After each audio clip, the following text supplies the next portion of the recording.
Ce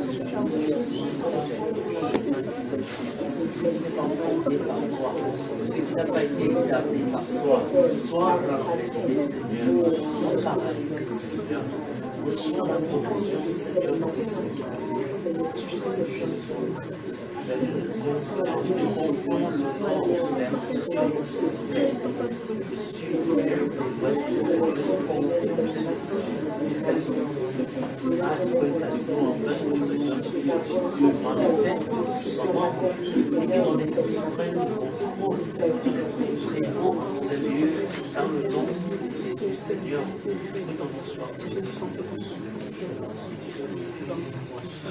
Amen. Que la grâce et la paix de notre glorieux Seigneur Jésus-Christ soient multipliées. Amen. Veuillez vous asseoir, bien-aimés. Veuillez vous asseoir, bien-aimés. Que Dieu vous bénisse. Que Dieu se souvienne de votre intercession. D'accord? Que notre Seigneur se souvienne de votre intercession et de tout ce que vous faites. Veuillez vous asseoir, que Dieu vous bénisse. Que Dieu vous bénisse. Que Dieu vous bénisse. Ça va, Daniel? Ça va bien?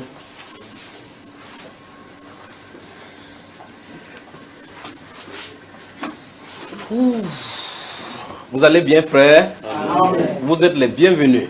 Amen. Et pour vous qui êtes nouveaux, qui viennent d'arriver, je crois que vous êtes surpris de voir que la voix que vous avez d'entendre, vous avez entendu dans les enseignements, est inversement proportionnelle. Je crois que tu fais méditation là-bas ou bien? Y a-t-il des questions? On a pris ta place, frère. Quand tu es venu en retard. J'ai vendu ma place. Tu as dit que tu vas t'asseoir là-bas.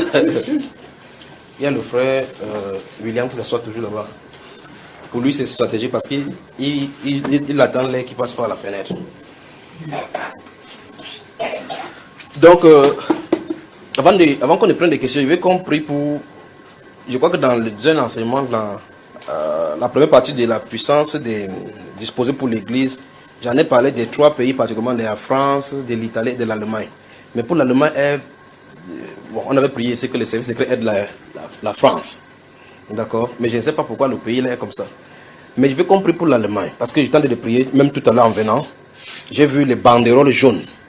Vous voyez cela? Vous savez, quand quelque chose arrive, les banderoles jaunes sont mises pour bloquer la circulation. Les gens paniquent. Ça, c'est l'explosion et ça concerne les gares. C'est-à-dire les endroits où les trains passent. Ça va faire le temps, c'est qu'on va augmenter le niveau d'alerte. On annule les autres qui... vous savez, si un train quitte d'ici à là et on entend qu'il y a quelque chose qui a fait boum, on annule le départ qui est ici. On bloque les choses et voilà donc les gens qui sont dans le désarroi. Mais ils sont en train de regarder, ces groupes, ce sont les gens qui sont infiltrés au travers de l'affluence des immigrés. Les jeunes.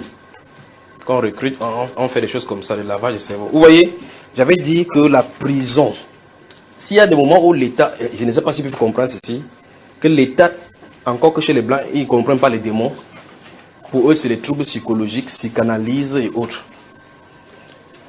Les démons ne peuvent pas être traités médicalement. Vous ne pouvez pas arrêter quelqu'un, vous le mettez dans un centre psychiatrique en disant que non, dans un centre de rééducation, en disant que vous allez arrêter un jeune garçon de 18 ans parce qu'il a commis des forfaits, vous le mettez là, il finit de purger sa peine. Lorsque vous le mettez en prison et qu'il est en contact avec des gens qui sont des porteurs de ces grands onction démoniaques, ils vont encore le former. De telle enseigne que on le voit, on dit que regarde à ton jeune, tu vois ce que la société t'a fait, il faut te lever contre cette société. On met des doctrines dans son cœur au point où il devient maintenant porteur et géniteur de ce style de doctrine. Quand il vient dans la vie, il s'assoit dans la société, première chose, parce qu'il sait que quand il sort de la prison et autres, on le surveille. Il reste d'abord calme, vous le suivez 1 an, 2 ans, 3 ans, c'est une bombe à retardement. Alors qu'est-ce que les États devraient faire? Les États devaient voir des serviteurs du Seigneur. Des cas comme ça, on les délivre. Vous remplissez les prisons, ça ne change rien, parce que si quelqu'un tue, vous lui donnez 6 mois d'emprisonnement. Il va faire 6 mois, après il va sortir, non? Puisque après 6 mois, vous êtes censé le libérer. Que dit de l'esprit qu'il avait poussé à faire? La preuve en est que vous voyez qu'il y a la recrudescence des banditisme et de vol, c'est quand il y a grâce présidentielle. N'est-ce pas? Chaque fois qu'il y a grâce présidentielle, c'est-à-dire le président soit un décret qu'on relâche des gens qui ont déjà fait 10 ans de prison, ceci. Il sort 10 ans de privation de liberté, ne lui ont pas donné la correction. Donc définitivement, ce n'est pas lui le problème. Le problème se trouve autre part. Donc en réalité, les centres de pénitence, les centres pénitentiaires qui sont censés être des lieux de correction, c'est des lieux des insurrections préparées. C'est-à-dire les centres, des lieux où on doit corriger les gens, se trouvent être des lieux d'insurrection préparés. C'est-à-dire que les gens sont bien cadrés pour préparer bien leur coup. D'autres sont à l'intérieur de la prison et commandent des coups à l'extérieur. Donc, ici en Allemagne, il y a un problème.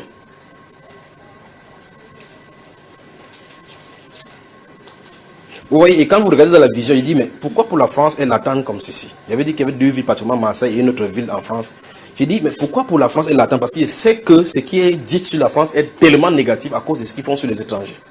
Mais vous regardez dans la vision, vous voyez que c'est cette personne-ci qui a au moins ouvert son cœur pour les étrangers. C'est à elle que ça nous est arrivé. Vous regardez qu'est-ce qui se passe. Vous remarquez aussi maintenant les ressentiments contre les Juifs. Comment vous allez le faire comprendre que les ressentiments que vous avez contre les Juifs ont des effets sur votre pays? Comment vous allez le faire comprendre ceci? Donc prions pour l'Allemagne. Priez pour vos frères qui empruntent ces moyens de locomotion. Donc c'est un jeune garçon, je crois que c'est quelque chose de synchronisé. Avec le sac à dos, il passe inaperçu, boum! Et là, on dit, c'est un niveau d'alerte. Et quand ça va se passer, même les aéroports seront affectés parce que même dans les aéroports, on va redoubler la sécurité.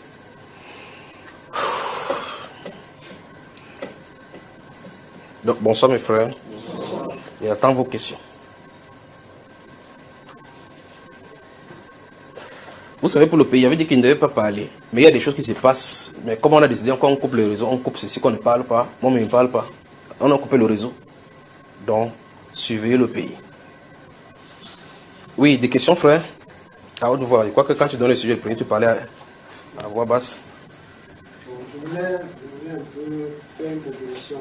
Oui. Par rapport à l'une des questions que tu avais posées ici, là, sur la parenté de Jésus-Christ. Oui. Lorsque j'ai lu dans la parole du Seigneur, je me suis rendu compte que la parenté de notre Seigneur est déterminée par sa maman Marie. Tu commences à toucher une bonne chose ce soir. Oui. Donc, ce que j'ai lu, parce que j'ai regardé dans Galates, oui. Galates 4, verset 4. Oui. On dit là-bas que le Seigneur est né d'une femme. Oui. Et on dit dans 2 Timothée 2, verset 8, que le Seigneur est issu de la tribu est issu de David. Oui. La question que moi je me suis posée, c'est que... Attends. Tu partais nous dire, je suis bien arrivé à vous poser des questions. Non, je veux dire que je me suis d'abord posé des questions. Ok. Et j'ai répondu à ces questions-là. Allons-y. Donc la question que je me suis posée, c'est que quel lien y a-t-il entre les deux versets? Parce que lorsqu'on dit que le Seigneur est né d'une femme, oui. Et on dit là-bas qu'il est issu de la... Mais ça c'est clair qu'il est né d'une femme. Pourquoi tu parles d'une femme?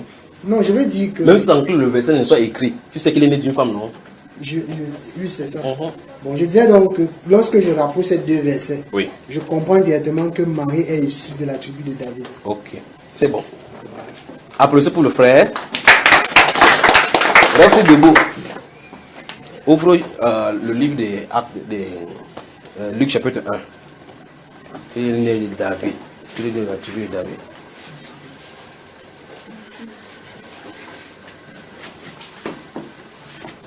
Chapitre 1. Lis-nous le verset 5. Chapitre 1, verset 5. Du temps de Hérode, oui. Il y avait un sacrificateur nommé Zacharie, oui. De la classe d'Abia. Oui. Sa femme était d'entre les fils d'Aaron. Stoppons là-bas. Zacharie était issu de quelle tribu? C'était un lévite. Élisabeth était issue de quelle tribu? Elle était lévite. Quelle est la relation entre Marie et Élisabeth? On dit que Marie est sa parente. C'est-à-dire quoi? Qu'ils ont eu les parentés. C'est-à-dire quoi donc? Il y a un descend. Tu as dit Marie était de quelle tribu déjà là? J'ai dit qu'elle était issue de la tribu de Juda, de David. Ok. Zacharie est issu de quelle tribu? Lévi. Élisabeth est issue de quelle tribu? Elle est lévite. Quelle est la relation entre Marie et Élisabeth? Lorsqu'on dit parenté, ça ne veut pas forcément dire qu'elles sont sœurs. J'ai posé la question. Oui. Quand la Bible dit parenté, ils sont parentés ou ils ne sont pas parentés? Ils sont parentés. Donc, qu'est-ce que ça veut dire pour Marie?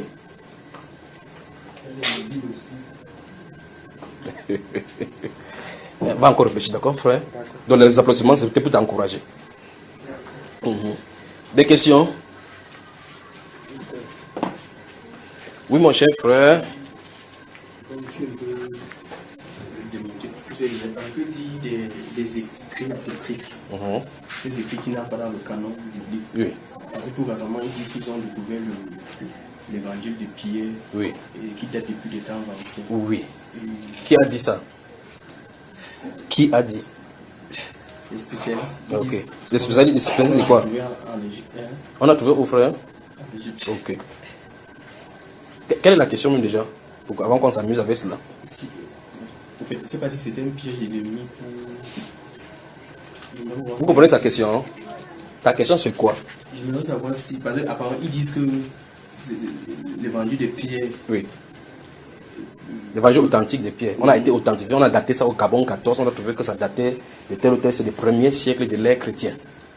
On a trouvé même des documents même qui datent des pré-chrétiens qui signifient que Mohammed même devait venir. Un frère, on a daté même d'autres, même de 3000 ans avant le Seigneur Jésus-Christ, appelé le livre d'Enoch. Le livre d'Esther. On y va. Pose la question maintenant. Et quoi, il y a en place là-bas, frère? Comme tu fuis, c'est malin. La question c'est quoi? Je voudrais savoir si ces écrits-là sont crédibles. C'est-à-dire quoi? C'est-à-dire que Dieu a caché cela jusqu'à ce que les gens soient morts. Et après maintenant, il révèle maintenant pour que ça donne une nouvelle révélation. C'est ça? C'est à ce niveau, si vous arrivez au niveau de la pensée de Dieu et la pensée du diable. La première chose que vous devez savoir, c'est que toute écriture est expirée de Dieu. Je crois qu'il va falloir que vous parliez, je vous parle un peu de... Écoutez très attentivement. Là, maintenant, je parle des choses de notre famille. Je vais parler des choses de notre famille. Je vais parler des choses maintenant de notre famille. Ceci n'a rien à voir avec ce que je vais dire là maintenant, dans quelques instants, n'a rien à voir avec une étude géologique, archéologique, philosophique, scientifique, découvertique et n'importe quoi éthique, dans les désertiques, égyptiques. Ça n'a rien à voir. Ce que je vais dire là maintenant. Chez nous se trouve un livre comme ça, où il sort de la parole à l'intérieur pour dire c'est le moment de se manifester. Ça se manifeste, il dit chez nous.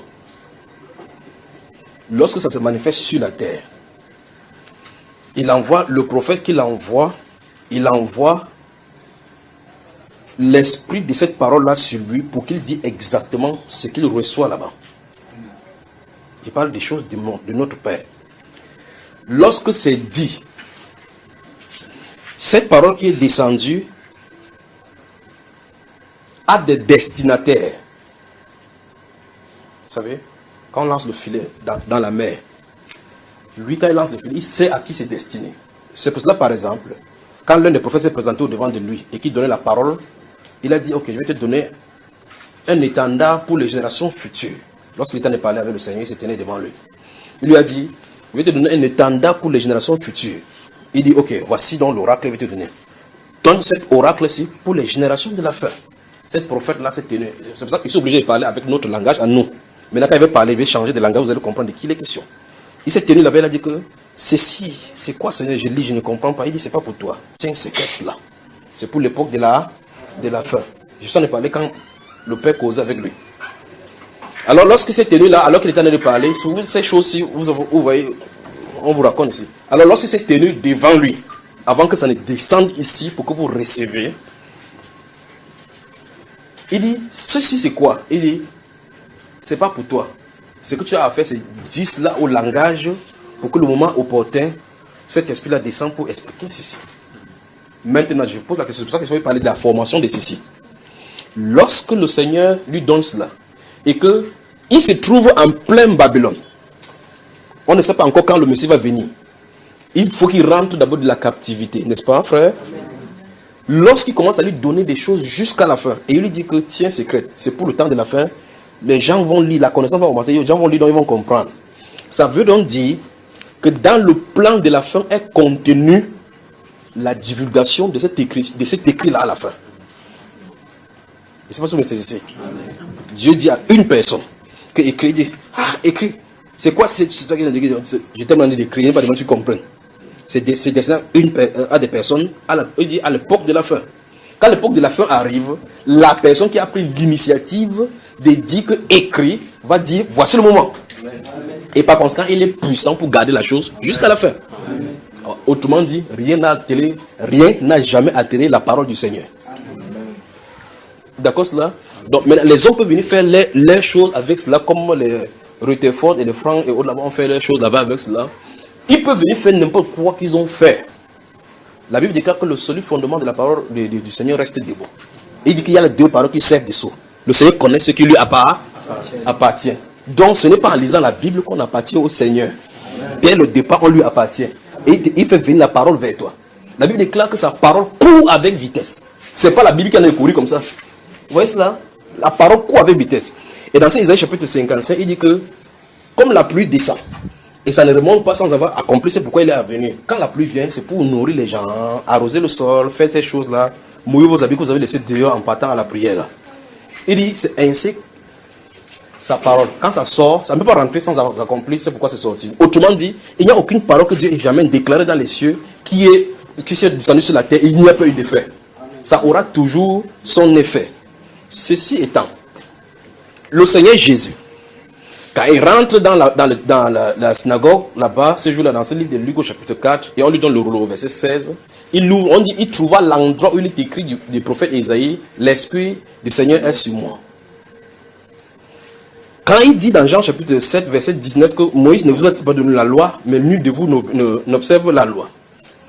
Qu'est-ce que le Seigneur est en train de faire? Il est en train d'authentifier les écrits qui sont avant lui. Lorsqu'il dit, lorsque vous verrez l'abomination de la dévastation placée en lieu saint dont a parlé le prophète Daniel, il vient de dire que le livre du prophète Daniel est authentique. Amen. Donc nonobstant maintenant ce que quelqu'un d'autre peut faire. Vous voyez là, n'est-ce pas frère? Donc quelqu'un va venir dire que non, le livre du prophète Daniel n'a rien à voir. Mais Jésus a cité le livre du prophète Daniel. Il a dit Moïse. Et quand on lui a posé la question, qu'est-ce que vous lisez là? Vous lisez la loi. Qu'est-ce qu'il y est écrit? Il dit que tu honoreras ton père. Et quand vous lisez la loi, vous le trouvez. Dieu est puissant pour garder ses écrits. Vous voyez? Dans le livre de Deutéronome chapitre 6, il avait dit que vous devez écrire ça sur les linteaux de porte. Si. Il a dit que le roi va faire tout et tout pour avoir une copie, pour que sur son trône, il passe le temps de lire pour qu'il ne se détourne pas de ses voix, n'est-ce pas, frère? Maintenant, regardez le cas de Josias, le roi Josias. Dans le livre de 2 Chroniques, il va retrouver, lorsqu'on va bâtir, on a de nettoyer le... Je ne sais pas si je vais vite. Donc, je vais finir de parler ici, maintenant il ressort. Lorsque Josias, on a de réparer le temple, on trouve le livre. Vous connaissez la réparation qui a eu lieu sur Josias. On trouve le livre. Lorsqu'il trouve le livre, il se met à lire, il lit. Quand ils ont lu Deutéronome 28, ils ont confirmé que les gens avaient dit Amen à des malédictions qui viendraient sur eux quand ils quitteraient la loi. Ils ont compris que le livre était authentifié. Ils ont nettoyé, fait tout d'après la parole du Seigneur. Leur cœur est revenu au Seigneur. Comme il a dit dans la Bible, la Torah qu'ils avaient à ce moment-là. Et Dieu a fait à cet effet-là ce qu'il avait dit qu'il ferait lorsqu'il viendrait à se repentir et revenir à lui de tout le cœur. N'est-ce pas, frère? Ça veut dire quoi concrètement? Durant l'âge des ténèbres, l'Église catholique a voulu faire disparaître ceci. On a fait tout ce genre de chimères pour faire disparaître les Écritures. On a pris des gens qui avaient des écrits. On a brûlé beaucoup de personnes, brûlé même les gens qui avaient le Nouveau Testament. Tu avais quelques fragments même du Nouveau Testament, on te brûlait. Le but était d'éteindre les Écritures parce que les écrits que Dieu a inspirés sont la vérité pour illuminer les gens. L'ennemi a peur. Est-ce qu'elle a peur? Maintenant, comme ils savent, maintenant qu'on est dans un siècle d'intellectualisme et de découvertes scientifiques, ils savent que les gens ont déjà accepté l'esprit cartésien, que tout doit être prouvé. Et par conséquent, ils peuvent faire n'importe quoi. Le but de Satan, je vous ai toujours dit, ils peuvent faire n'importe quoi, bouleverser tout le monde entier seulement pour désarmer cette parole-ci. Alors ils peuvent organiser le colloque. Écoutez très attentivement. Vous pouvez organiser le colloque. Vous prenez les plus hautes scientifiques du monde, qui aient découvert les plus appareils, les plus sophistiqués. Vous les alignez tous là-bas sans exception. Ils prouvent scientifiquement que la Bible ne date pas de telle année ou bien telle écriture est fausse. Quand ils vont finir de faire, je vais me lever. Il dit Jésus-Christ est Seigneur, je crois à cette Bible. Amen. Vous comprenez ça, frère? Donc, ça veut dire que si vous voulez scientifiser la foi, vous ne pouvez pas vous en sortir. C'est pas si vous comprenez. Donc, il recommence encore. Remarquez très attentivement. L'écriture a toujours été attaquée par l'ennemi. Les gnostiques sont sortis tout simplement lorsque les apôtres ont commencé à écrire. Lorsque les apôtres ont commencé à écrire les livres pour indiquer, vous allez entendre l'évangile de Marie de Magdala, l'évangile même de Judas. Il y a un autre qui m'a présenté l'évangile de Judas. Il dit, ça date de quelle période? Il dit, telle ou telle période. Il dit, ok. Mais ma Bible me dit que la nuit où Jésus-Christ a été mort, avant que Jésus ne meure, Judas lui est mort. Qu'est-ce que toi tu en dis? Donc ta part de Judas est mort ressuscité. Il allait écrire les livres. Et il dit qu'il va encore chercher plus bien. Vous voyez? Dans le livre des Jean, au chapitre 21, la Bible déclare que ce disciple, c'est le disciple qui s'est couché sur le Seigneur, le porté du Seigneur qui dit ces choses. Et nous savons que son témoignage est vrai. Et la Bible déclare que quiconque est né de lui reçoit ce témoignage-là. Si on n'est pas né de lui, on ne peut pas forcer. On ne peut pas vous forcer, vous acceptez les Écritures. Vous ne acceptez pas, on ne peut absolument rien. Moi, j'accepte, ça m'engage. Je sais d'où je viens. Je sais où je vais. Je sais ce qui est ici à l'intérieur. Vous voyez, c'est pour ça qu'il a dit que c'est scandale pour les Juifs. Vous voyez, n'est-ce pas? Parce qu'eux cherchent le miracle. Les Grecs cherchent la connaissance, philosophe, la Sophia. Il dit mon père dit qu'il a plu de sauver par la folie de la prédication. Vous voyez cela? Il y a quelque chose en toi qu'on appelle le péché. Crois, tu es sauvé. Crois comment? Comment tu fais pour croire que Dieu existe? Moi, je ne sais pas comment il fait pour croire. Il m'a fait grâce de croire. Amen. Si c'est difficile pour croire, je ne sais pas comment on peut faire. C'est moi qui distribue cette grâce-là. Vous savez, frères. Alors l'écriture a été toujours attaquée. Que ce soit dans les anciens temps, que ce soit... Remarquez très attentivement, quand le prophète Jérémie va commencer à prophétiser, il va demander à Baruch d'écrire. Vous remarquez ce qui est écrit, n'est-ce pas? On a pris cet écrit-là, on a jeté dans le feu. Lorsque c'est tenu là-bas encore, il a dit à Baruch, tiens-toi ici, il a dit, ainsi par l'Éternel, mot pour mot, ce qu'on avait détruit, c'est ce qui est sorti. Parce que c'est écrit en haut là, comme ça. Tous ont leur rouleau. D'accord, frère? Et ceux à qui c'est destiné. C'est pas ce que c'est. Alors lorsqu'il a fini, remarquez très attentivement, quand il va prophétiser, Hanania va se lever pour prophétiser. Il y a toujours eu confrontation. Lorsque les apôtres ont prêché, il y avait des faux apôtres parmi. 2 Corinthiens le disent. Que ces gens-là sont de faux apôtres, des ouvriers trompeurs. Il dit que ce n'est pas étonnant parce que leur propre père, là, il se déguise en ange de lumière. Ce n'est pas étonnant que si c'est ministre, il se déguise en ministre de justice. Vous suivez, frère? Maintenant, à la fin du livre, le Seigneur dit au verset 3 du chapitre 1 de l'Apocalypse, il dit, heureux ceux qui lisent. Donc on doit lire quelque chose. Heureux ceux qui lisent et ceux qui entendent et gardent les paroles de cette prophétie, car le temps est proche. C'est ça, frère? Amen. Maintenant, au chapitre 1, il dit, écris ces lettres et envoie-les. Donc, si c'est lui qui déclare, c'est lui qui... Jean n'a pas pris l'initiative d'écrire. Il reste dans une île, une vision lui vient, et on lui donne l'ordre, on lui intime l'ordre d'écrire. Donc, il sait comment ça va arriver, n'est-ce pas? Il dit, écris-le à ceci, à celui-ci, à celui-ci, à celui-ci. À la fin des écrits, au chapitre 22, verset 16, il dit que moi, Jésus, j'ai envoyé mon ange pour vous attester ces choses dans les églises. C'est ce qui est écrit. Puis Pontius, verset 17, verset 18, verset 19. Je le déclare à quiconque entend les paroles de ces livres, de ces prophéties. Si quelqu'un y ajoute quelque chose, Dieu le frappera des fleurs d'écrit dans ces livres. Ça, c'est le langage de mon Père. Donc l'écriture est tellement parfaite qu'il a rendu parfaites les punitions. Alors plusieurs fois, vous allez voir que Dieu... D'abord, les commandements même, la Bible déclare que c'était l'écriture de Dieu. C'est lui-même qui a écrit de ses propres doigts. N'est-ce pas, frère? Amen. Quel est le but de Dieu d'écrire pour donner à un être humain? Parce qu'il voulait que cette parole-là soit sur les cœurs. Donc, falsifier la Bible comme vous voulez sur la terre.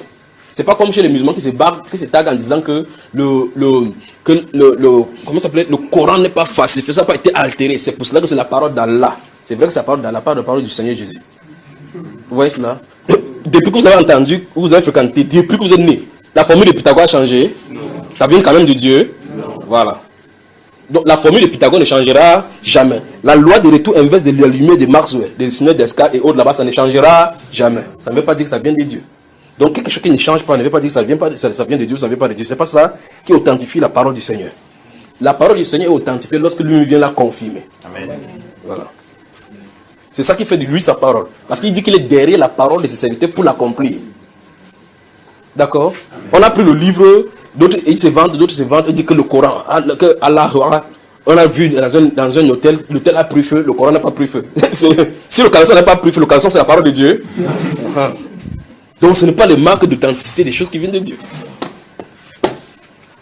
C'est un papier ça, sur lequel c'est écrit. Vous pouvez déchirer ça. Vous écrivez sur le mur, ça ne veut pas que le mur soit la parole de Dieu. La parole de Dieu est esprit. Et ça, personne ne peut altérer la parole de Dieu. D'accord? Les écrits qui sont mis sur le livre, vous pouvez altérer. Parce que si vous écrivez aussi, Jésus est Seigneur. Je fasse là où il y a Jésus, vous allez voir est Seigneur. Pas vrai? Amen. Mais on avait écrit quoi? Jésus est Seigneur. effacez cela, qu'il n'y ait rien là-bas. Jésus est Seigneur. Amen. Donc, avec ou sans la Bible, Dieu est Dieu. Avec ou sans la Bible, on connaîtra sa volonté. Avec ou sans la Bible, ses enfants le reconnaîtront. Alors, les apocryphes ont fait affaire. Ils ont les gens qui sont destinés pour tromper. Ça doit les tromper. Les gens qui sont des scientifiques qui désirent comprendre. D'autres disent que non. Le Vatican a caché beaucoup de livres. Ils ont les vrais, les authentiques livres là-bas. Pourquoi? Parce que ceux-ci, en réalité, dénoncent leurs péchés. Ils souhaiteraient là où ça va dire qu'on peut pécher un peu. Et par conséquent, ils peuvent prendre l'évangile de Judas où il y a un endroit où on a dit, et puis le maître a fait avec Marie. On dit que là, il dit, ça veut dire bisous. Donc, le Jésus a fait bisous à Marie de Magdala. Il cherche des endroits comme ça pour faire bisous. Nous ne faisons pas bisous. Alors notre Seigneur est puissant pour garder sa parole. D'accord, frère? Amen. Remarquez très attentivement ce qu'il dit. Je le déclare à quiconque entend les paroles de ces prophéties. Si quelqu'un ajoute quelque chose, donc ça veut dire qu'il a mis des garde-fous pour que personne n'ait d'excuses. Dans le livre de Matthieu, il a dit que tant que le ciel et la terre ne passeront point, il ne sera pas ôté. Un seul iot a des traits de lettres. C'est ce qu'il a dit, frère. Amen. Donc, vous pouvez prendre tous les livres qui sont sur la terre, vous brûler. Quand il va ressusciter une personne sur la terre, il va dire ainsi parle le Seigneur, il va dire exactement ce qui a été écrit là-bas. D'accord, frère? Parce que c'est le même esprit qui parlera. Sinon, comment vous pouvez penser que Jérémie, qui n'avait pas fait des études, pouvait se tenir là-bas, il dit à Baruch, prends ta plume, il prend la plume. Il dit, écrit les mêmes paroles qu'il avait dit la dernière fois, ainsi parle l'Éternel. Il dit la même chose, jusqu'à ce que le livre ne change pas. Baruch lui-même le roi, vous êtes que merde. Pourquoi? Parce que Dieu a dit au verset 1 que il va mettre mes paroles dans ta bouche. Il ouvre sa bouche, c'est ainsi par l'Éternel qui va sortir. Et ça va dire exactement ce qu'il a dit. Amen. Donc il n'y a rien entre l'apocryphe et moi, même si ça dit des choses vraies. Parce qu'il y a les livres sataniques qui disent de bonnes choses. D'accord, frère? Ce n'est pas le fait que ça dit des aspects vrais de la création dedans. Dieu nous a mis des garde-fous là-dedans. C'est pas parce que le livre de Noc dit des choses bonnes qu'on doit dire cela. Jude a cité le livre de Noc. Jude, au verset 14 là-bas, il dit c'est pourquoi le Seigneur Enoch a prophétisé. Pour eux que Enoch a prophétisé, le septième depuis Adam, que le Seigneur vient avec les saintes myriades. Vous lisez, c'est dans le livre d'Enoch. D'accord? Ça ne veut pas dire que le livre des Judes ou bien la Bible a dit qu'allez lire le livre de Enoch. C'est pas ce qu'il a dit. Ou bien prenez tout ce qu'il a dit dans le livre d'Enoch. Si c'est comme ça, vous allez remarquer que l'apôtre Paul en a cité plusieurs, il a cité les poètes. Il dit que c'est l'un de leurs propres prophètes a dit que ventre paresseux, toujours ceci. C'est dans ce livre de Crétois. Ventre paresseux. C'est un poète qui l'a cité. Vous voyez, n'est-ce pas? Il dit dans ce Actes chapitre 17, verset 24 et suivant, il dit que c'est ce qu'un des poètes, certains de vos poètes ont dit, de lui nous sommes sa race. Vous voyez, c'est un livre de philosophie qu'il a pas de citer. Ça ne veut pas dire qu'il en est d'entérimer la philosophie, ou bien d'endosser la philosophie au compte de Dieu. Vous suivez cela? Mais c'est lui-même qui dit que les Grecs, eux, cherchent la sagesse. Dieu les a confondus par la folie de la prédication. Alors, qu'est-ce qu'il fait? Il va là-bas, il cherche certaines sentences qui semblent être bonnes pour que les gars comprennent que, hey, Paul, tu es avec nous. Quand il lâche la résurrection, les gars disent, ok, non, on n'est plus ensemble. Alors, posez des questions, frère, posez des questions.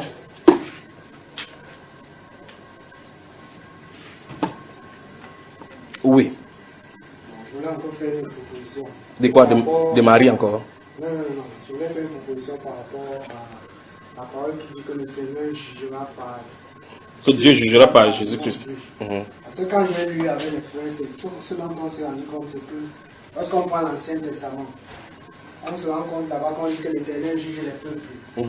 On prend le Nouveau Testament, on se rend compte que Jésus-Christ dit que, je vais dire la parole dit que c'est le Fils qui juge. Oui. Mais Jésus-Christ dit lui-même qu'il ne juge pas. Oui.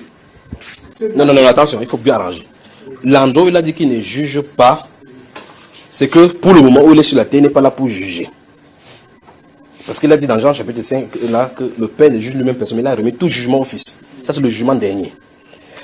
Là où il a dit, je ne vous juge pas, c'est pour dire que je ne suis pas là pour vous juger là maintenant. Il a dit qu'il n'est pas fait pour faire ce jugement. Ce n'est pas le moment. Le moment qu'il est venu, de cette venue là, ce n'est pas pour cela, d'accord? C'est ça dans une question. Oui. Bon, maintenant, il dit aussi aux pharisiens que ce sont vos fils qui vous jugeront. Oui. Parce que lorsqu'on a dit qu'il avait l'esprit de démon. Donc, ce dont moi j'ai la chose, la conclusion à laquelle moi je suis arrivé en méditant ces choses, c'est que le jugement qui a été prophétisé par la bouche des prophètes dans l'Ancien Testament.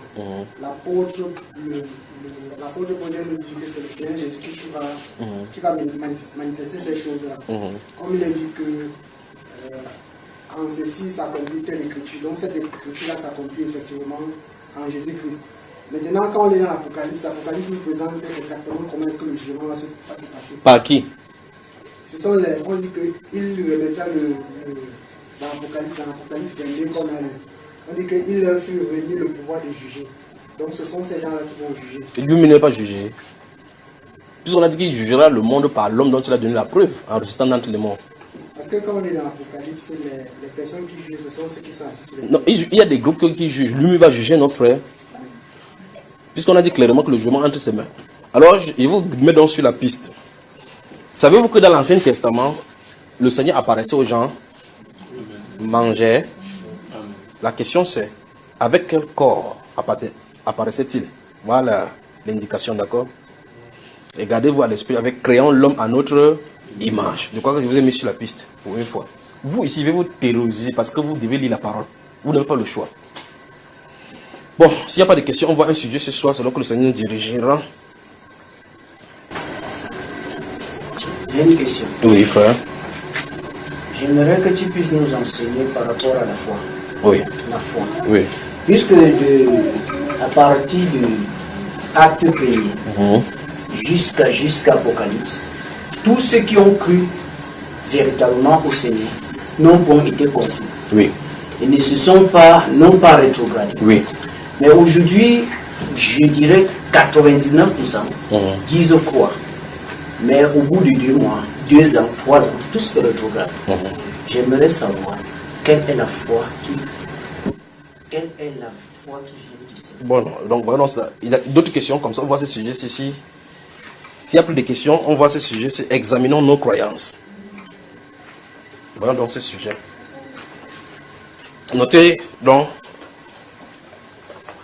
examinons nos croyances. On va voir cela. Le frère Haché demande quel est ce style de foi qu'il faut. Et l'examen est clair. Le diagnostic est propre. Vous lisez la Bible, vous voyez des gens qui croient d'une certaine façon. Et la façon est authentique. Vous lisez et regardez le paysage religieux de notre époque. C'est toute autre façon de faire. Quelle est la cause? Examinons nos croyances. Notez 1 Corinthiens chapitre 15, le verset 1 à 5, puis le verset 11. Notez, je vais donner le passage, on va lire.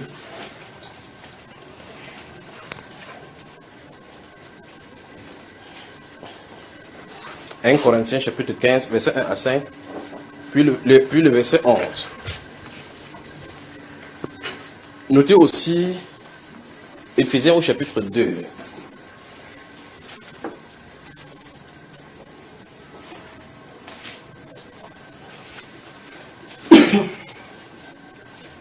Je peux avancer.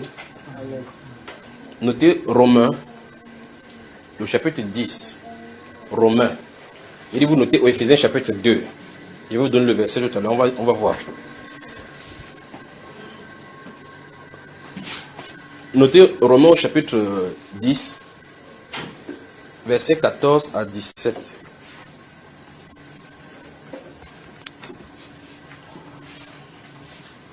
Ok. J'avance, je peux avancer.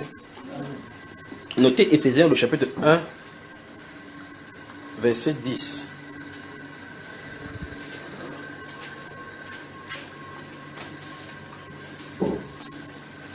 Notez Jean au chapitre 8. Jean chapitre 8. Verset 30.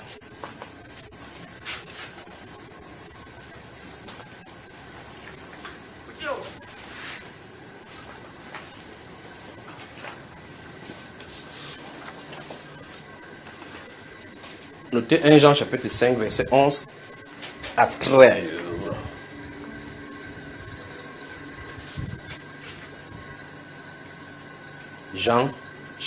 Jean chapitre 5 verset 11 à 13. Jean chapitre 3 verset 6. Enfin, verset 1 à 6.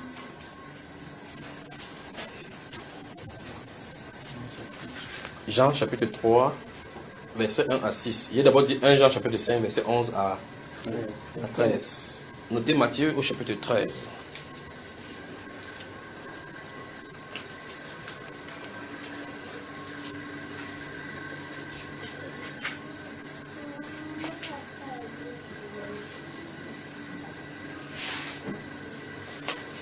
Notez Luc chapitre 17.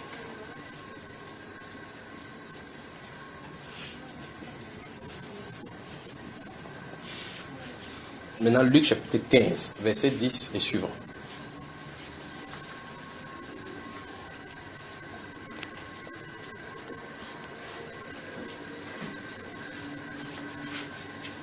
Je vous aime, d'accord frère? Donc on va s'arrêter comme ça pour les Écritures. Au fur et à mesure, si les Écritures viennent, je vais vous dire. Je vais aller dans l'Ancien Testament. Je vais répéter sa question et repérer cela dans votre esprit afin que ça soit bien fixé dans votre... Vous savez, dans le bureau, quand quelqu'un veut écrire quelque chose, pour ne pas oublier, il écrit quelque part et puis il aggrave quelque part. Comme ça, de temps en temps, si c'est un rendez-vous, il puisse voir, d'accord? La question c'est, on voit dans la Bible, depuis les Actes des Apôtres, les gens qui croyaient et qui se tenaient fermes. Quel type de foi avait-il commun ou bien comment faisait-il pour croire ainsi? Et alors que nous, aujourd'hui, on voit 2 mois, on a le zèle, et puis... D'accord, frère? Vérifions nos croyances. Ou bien, quelles sont vos croyances? Quelles sont vos croyances? Ça veut dire qu'en réalité, qu'est-ce que vous avez cru à quoi? Vous avez cru à qui? Maintenant, je vais aller dans la Bible. On va commencer dans un passage que vous avez noté là-bas. Vous allez lire cela et puis je vais avancer. J'ai dit, je vais parler, moi je vous aime. Amen. Et je suis obligé de dire ces choses de cette façon. C'est pour ça que les Écritures sortent comme ça. Lisons Éphésiens chapitre 1, le verset 10. Tu parviens à voir ici mon frère, avec la luminosité là, tu parviens à voir. Éphésiens, aider quelqu'un à ouvrir pour qu'on... C'est un bon sujet là. Ça peut nous donner un lancement de 4 heures. Mais il faut aller doucement. Vous remarquez qu'il parle posément, non? Amen. Éphésiens chapitre 1. Tu y es mon cher?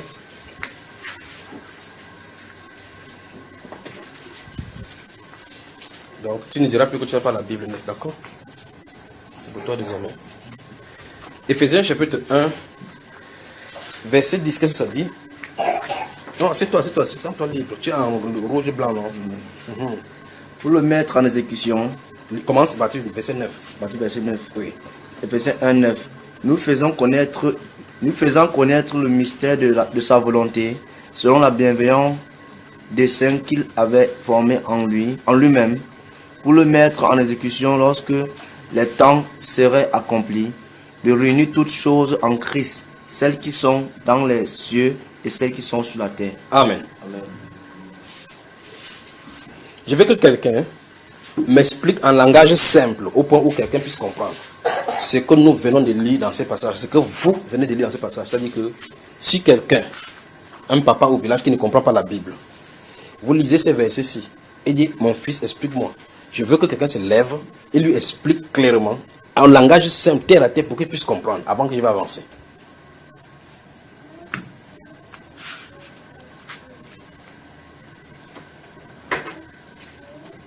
Qui veut expliquer?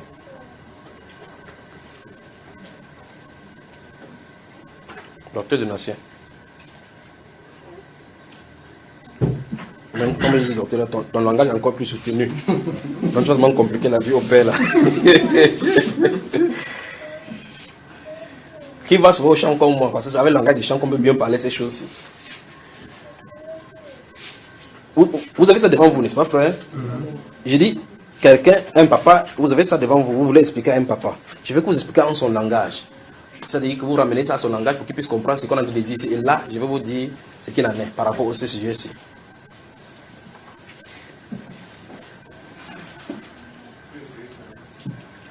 Comment, frère? Non, il ne faut pas essayer, il faut lui dire la vérité. Comment tu essaies quoi? Si tu essaies, c'est pas ça. Il veut quelqu'un qui va lui dire à un papa qui ne comprend pas la Bible, lui expliquer ce qu'on a lu là. Frère, non, tu peux. Quand tu sortais, tu étais témoin de Jéhovah, tu pas tellement compliqué. Tu étais témoin de Jéhovah, tu disais seulement, tu vas voir un père qui est au quartier, tu vas lui dire quoi que Jéhovah, Dieu a fait comme ça là. Il a fait les étendues et les étendards et le firmament. Tu vas dire firmament, on ne va pas dire firmament marqueur. Hein, frère? Frère David. Ou bien tu as tellement le français que tu ne pourras pas baisser le niveau. Je veux, ou nous rions, je sens de vous préparer à quelque chose.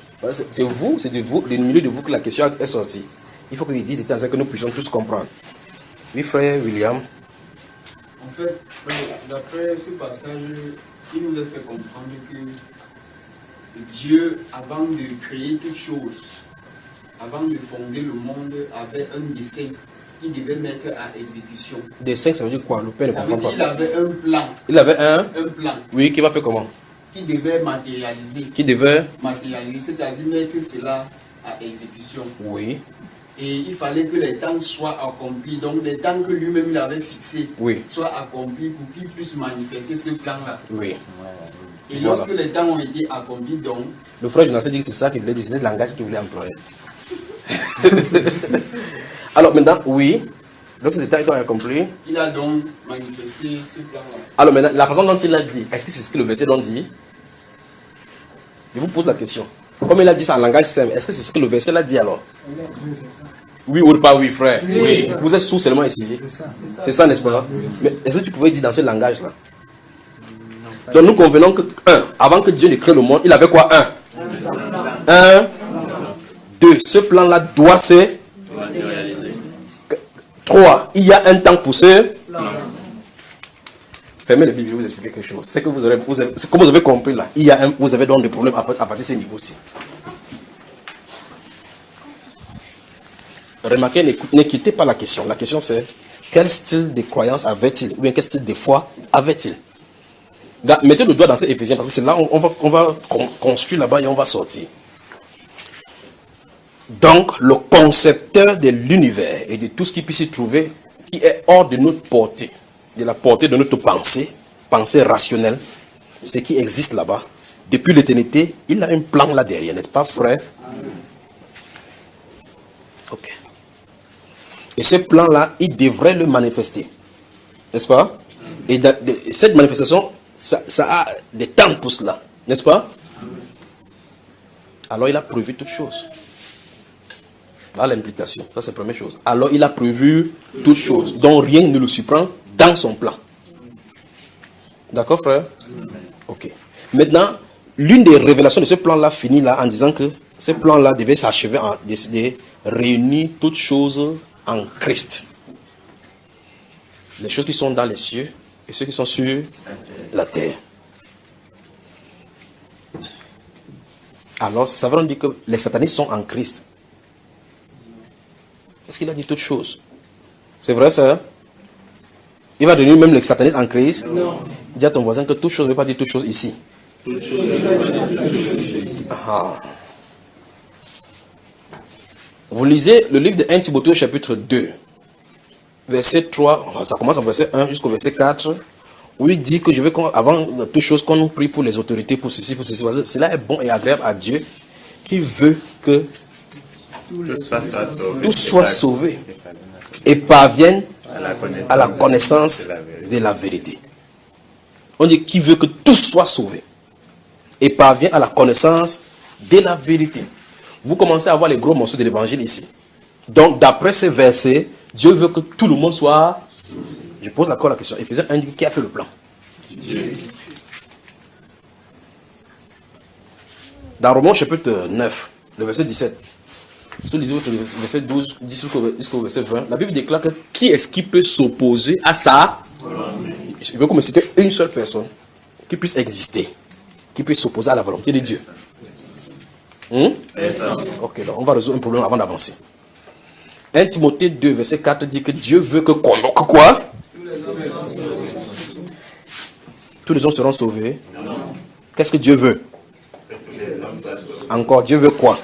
Mais tous les hommes sont-ils sauvés? Quelqu'un s'oppose à sa volonté? Dans ce cas, pourquoi les hommes ne sont pas sauvés? Tous les hommes ne sont pas? Donc ça veut dire tous les hommes ne veut pas dire tous les hommes. C'est la seule conclusion.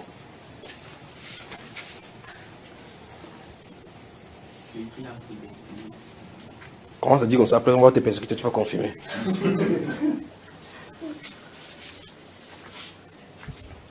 vous ouvrez la Bible de la bonne façon, vous regardez de la bonne façon, vous verrez ce que Dieu a mis là-dedans. Ça peut choquer, mais c'est la vérité. Déjà, le fait qu'on dit que, l'apôtre Paul dit ici là, que nous ayons fait connaître le mystère de sa volonté. Donc sa volonté même était un mystère, c'est-à-dire que c'était voilé pour les gens d'antan.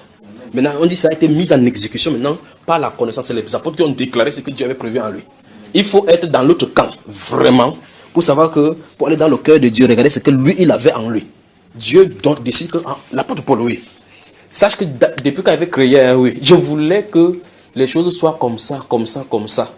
En fait, les gens comme ça, ils les avaient prévus avant la fondation du monde. Quand il écrit ça, vous pouvez déchirer seulement la Bible. Ça, vous enlevez votre tête. Mais c'est la vérité. Il y a deux choses l'une, où vous refutez l'apôtre Paul. Comme les musulmans refutent en disant qu'il est le vrai fondateur du christianisme, il a rejeté les enseignements de Jésus-Christ. Parce que quand ils lisent, ils ne comprennent pas. Ce n'est pas donné à n'importe qui. Déjà que les chrétiens eux-mêmes, ça l'est trop. J'ai rencontré un pasteur dans un train quand on rentrait de Garoua. Il était debout, il avait sa Bible. Il dit qu'il a 4 églises au Cameroun. Il était assis là dans la Bible. J'avais mon Coran, il avait fait exprès, avec le gandoura, avec ma barbe comme ça. Il avait fait exprès. Il discutait avec le frère Ferrand. Il discutait, il dit que votre Bible là, ça dit que les Juifs ont été endurcis par Dieu. Il dit qu'il t'a dit, d'abord, et il m'a dit, quand les gens discutent des Bibles, ça ne te concerne.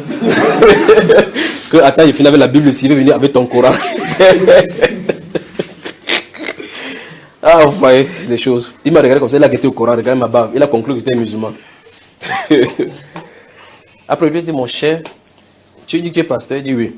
Et ta Bible dit que c'est Dieu qui a aveuglé les Juifs pour qu'ils ne reconnaissent pas le Messie. Il s'est levé dans le train et était fâché. Il dit, tu es pasteur? Il dit oui. Il dit, ça m'étonne ce que tu enseignes à tes disciples.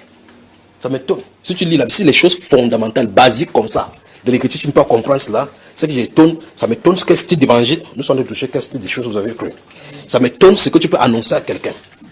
Pour que les païens doivent comprendre qu'ils sont d'abord naturellement sauvages. Et que quelque chose est arrivé pour que les gens qui sont naturels soient coupés. C'est l'évangile, c'est le béaba là-bas, frère.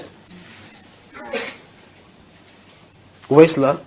Il dit que c'est Dieu qui a aveuglé Israël. Il dit c'est écrit, il a lu Isaïe. Il dit, Isaïe, il a lu Isaïe chapitre 6. C'est comme s'il venait de lire ça dans la Bible. Il a dit, va, dis-le que vous regardez les vos yeux, vous ne voyez pas.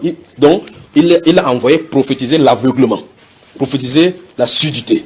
Donc, ils entendent, ils écoutent, ils ne comprennent pas. C'est pas ce qu'il écrit, frère. Amen. Le pasteur, il a laissé sa Bible courir dans le couloir. Il dit, non, frère, viens, c'est ta Bible. Le pasteur. 4 églises. Alors, donc, il y a le mystère de l'aveuglement. Il y a l'enveloppe même de la révélation des plans cachés de Dieu depuis l'éternité. Donc, cela, aucun prophète d'antan ne connaissait. C'est les apôtres et prophètes de Jésus-Christ qui ont mis cela en exergue.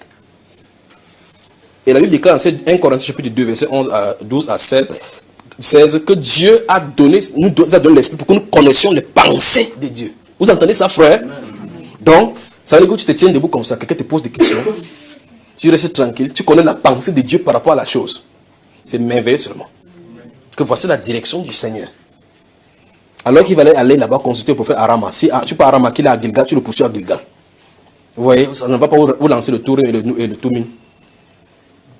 Mais maintenant, Dieu a donné le Saint-Esprit pour connaître la pensée. Parce que la pensée, le Saint-Esprit sonde tout, même la pensée, les profondeurs de Dieu. C'est ça, frère? Alors Dieu dit qu'il a un plan.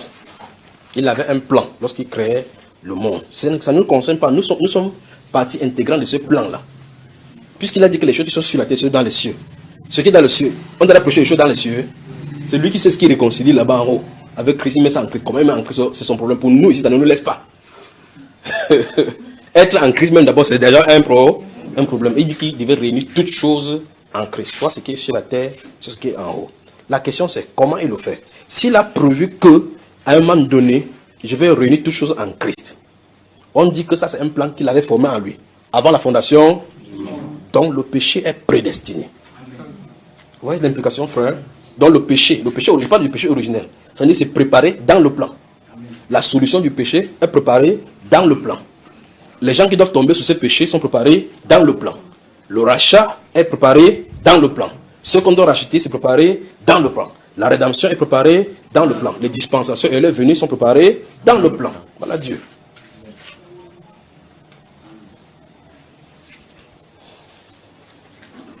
Alors, comment faire pour faire venir ces gens-là? Dans Jean au chapitre, je vous ai dit, soyez prêts à noter. dans le livre des Jean au chapitre 17, si vous remarquez, lorsque le Seigneur vient de prier, il va dire là-bas qu'il ne prie pas pour le monde. Il ne prie pas pour... Mais il prie pour qui? Pour ceux que Dieu lui a donné du milieu. C'est quand même terrible ça. Donc il y a des gens dans le monde que Dieu a choisi que, ici, il te donne ceci. Donc il intercède comme ça pour eux. Pour les autres, ce n'est pas pour eux qui prient. Vous entendez ça, frère? Vous entendez ce qu'il a dit? Il dit que ceux-ci, ils étaient à toi et tu me les as donnés. Quand j'étais avec eux, je les gardais. Maintenant, je m'en vais vers toi. Et ils sont dans le monde. Je t'ai pris de les préserver. Il parle à Dieu, il parle de qui? Il parle des disciples des apôtres. Vous y êtes là, frère? Levez votre attention. Ceux à qui il en a parlé, il s'adresse à Dieu. Il parle de qui? Là, ponctuellement. Les disciples. Alors, quand il dit, ils étaient à toi, je suis dans Jean chapitre 17 là. Il dit que j'ai fait connaître ton nom aux hommes dans le monde du milieu que tu m'as donné, n'est-ce pas? J'ai fait connaître ton nom. Donc, il est venu pour leur enseigner le nom de Dieu. C'est ça, frère? Sais-tu que le nom de Dieu c'est Jéhovah? Non. C'est ce que Jésus a dit à ses disciples. Non. Il faut la délivrance pour t'aimer le Jéhovah. Alors, il dit, je leur ai donné la parole que tu m'as donnée. Et ils ont reçu, ils ont reconnu que je suis sorti de toi. Regardez, suivez bien la parole du Seigneur. Ils étaient à toi. Les disciples étaient à Dieu à quel moment? Et tu me les as donnés. Quand est-ce qu'il a donné? Apocalypse chapitre 13.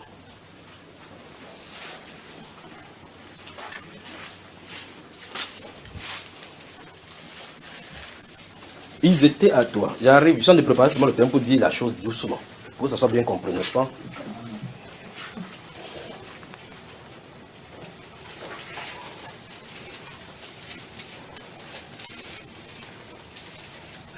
Gardez-vous à l'esprit qu'on va revenir dans le livre d'Éphésiens où nous avons commencé. Nous sommes en train de voir quelle est ta croyance, ta foi. Parce que la croyance et la foi sont liées. On va expliquer cela, non, on arrive. Vous êtes Apocalypse chapitre 13. Lis-nous le verset 8, mon cher frère, à haute voix. Apocalypse verset 8. Apocalypse chapitre 13, verset 8. Et tous les habitants de la terre l'adoreront. Oui. Ceux dont le nom n'a pas été écrit dès la fondation du monde dans le livre de vie de l'agneau, Oui. qui a été immolé. Oui. Si quelqu'un a des oreilles, qu'il entende.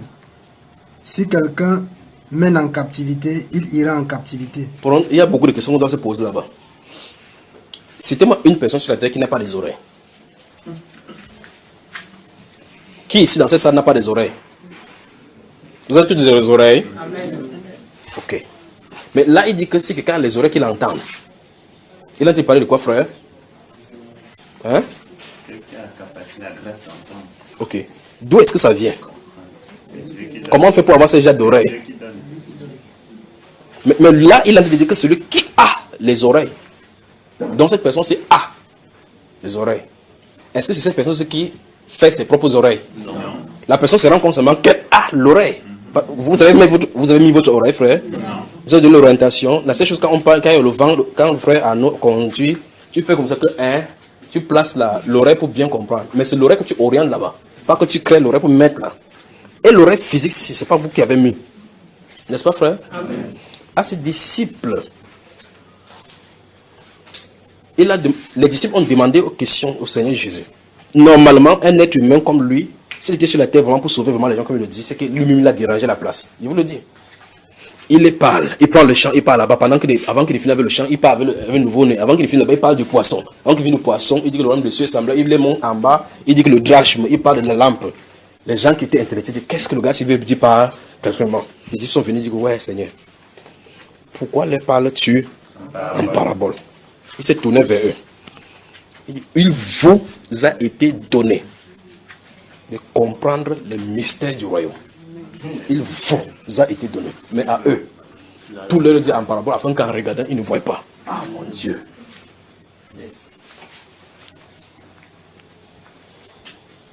Donc, des êtres humains sont là. Dans un groupe, d'autres personnes ont été choisies pour entendre. Grave encore, même parmi ses disciples, ils voilent encore. Dans le livre d'Ésaïe, il dit que l'oracle va être voilé scellé même parmi ses disciples. Ce sera un livre écrit et cacheté, dont on va dire à quelqu'un lis, il dit je n'ai plus le lit, ou bien une révélation qu'on va dire que lis, il dit que je lis mais je ne peux plus comprendre. C'est ainsi la parole. C'est pour ça qu'il faut son langage pour décoder. Dis donc que vous allez dans une école de théologie pour comprendre ces choses, c'est une folie. Vous voyez? Si le Seigneur dit, il vous a été donné de comprendre le mystère du royaume. Mais pour eux, pour ceux du dehors, donc il y a ceux du dedans et ceux du dehors. Il leur dit, alors que les deux groupes sont là, ils sont là physiquement. Qu'est-ce que ceux-ci ont fait pour être dehors? Ils se sont seulement retrouvés dehors. Qu'est-ce que ceux-ci ont fait pour se retrouver dedans? Ils se sont seulement retrouvés dedans. Parce qu'il a dit qu'ils étaient à toi et tu me les as donnés. Il est passé, on s'est trouvé sur le livre de la Tibériade, il dit que Pierre, suis-moi. S'il levait, il a jeté le filet, il a commencé à le suivre. Ils étaient à toi, tu me les as donnés. Je les ai préservés, sauf le fils de perdition, afin que ce que tu avais dit dans les Écritures accomplisse comme il se devait faire. Dieu prévoyant toutes choses. Vous voyez ça, frère? Ok. Donc, le Seigneur Jésus-Christ dit, ils étaient à toi et tu me les as donnés. Dans ce livre d'Apocalypse, chapitre 13, nous venons de le lire, il dit que tous les habitants de la terre l'adoreront. On a comme l'impression que c'est tout le monde qui doit l'adorer. Remarquez bien que chaque fois, tout dans la Bible, il faut faire attention. Tous les habitants de la terre, parlant de l'Antichrist, comment se manifester? Pour la marque de la bête. Tous les habitants de la terre l'adoreront, virgule, ceux dont le nom n'a pas été écrit quand ils ont cru au Seigneur Jésus.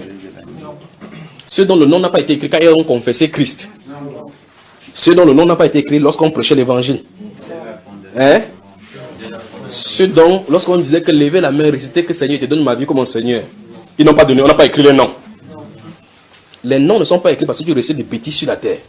La Bible dit là que les gens qui vont adorer la bête, c'est parce que leur nom n'a pas été écrit lorsqu'on prêchait l'évangile. À quel moment, frère? Bon, avant la fondation du monde, tu étais là. Dites-moi donc comment tu vas faire que ton nom soit écrit. Dis à ton voisin que Dieu a un plan. Dieu a son plan. Si tu es inclus dans ce plan, tu feras ce que son plan dit. Si tu es hors du plan, tu feras ce que tu es censé faire hors du plan.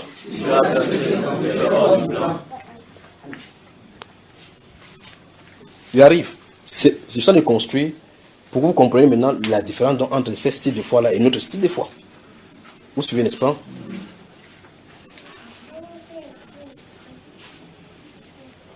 Alors, le péché est prédestiné. La chute prédestinée. Le rachat, même dans ce livre de 1 Pierre, il dit que vous n'avez pas, ce n'est pas de l'argent ou pas de choses périssables, vous avez été rachetés, mais par le sang précieux du Seigneur Jésus-Christ, comme celui d'un agneau sans défaut, sans tache, prédestiné avant la fondation du monde, mais manifesté maintenant à la fin du temps à cause de vous. Manifesté.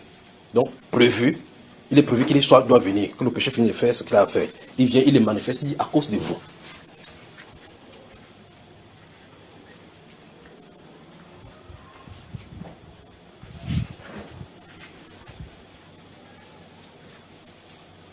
Ça va, frère? Ne soyez pas calme comme ça. Soyez, réjouissez-vous. S'il y a quelque chose à l'intérieur pendant qu'il parle, si ça bouge à l'intérieur, c'est que c'est pour vous. Si vous vous fâchez, c'est que peut-être il y a le blocage. Je veux que vous gardiez, nous voyageons ensemble, nous nous tenons hors du groupe où les pharisiens, les sadducéens sont réunis dans un coin. Les disciples du Seigneur Jésus se trouvent là-bas, qui posent la question, écoutez, essayez de vous tenir à côté, écoutez cette conversation. Et qui se tourne vers ceux-ci, dit, il vous a été donné de comprendre les mystères du royaume, mais à eux, ceux du dehors, ça ne leur a pas été donné. Qu'est-ce que ceux-ci ont fait pour ne pas l'avoir? Qu'est-ce que ceux-ci ont fait pour l'avoir? Éphésiens chapitre 2.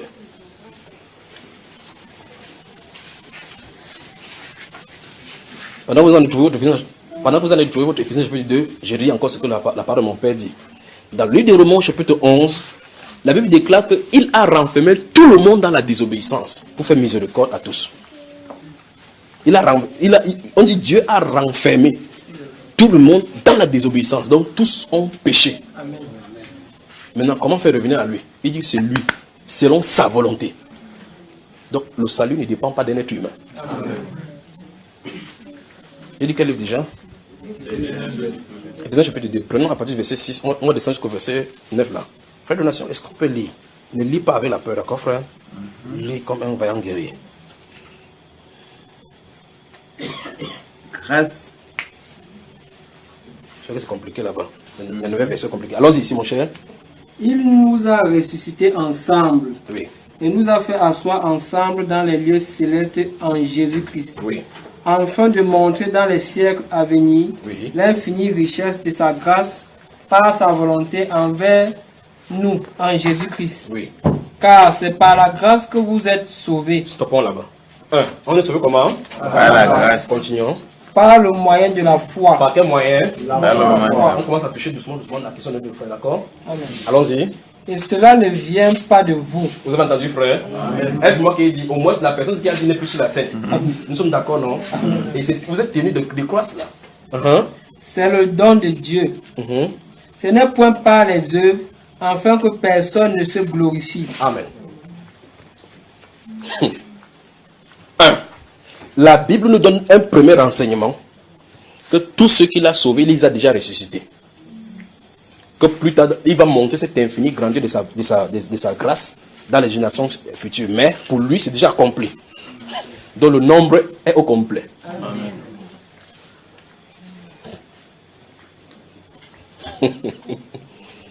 Parce que ceux qu'il a sauvés, il est monté avec eux. Et nous sommes assis ensemble avec lui dans les lieux célestes. J'avance, frère. J'avance.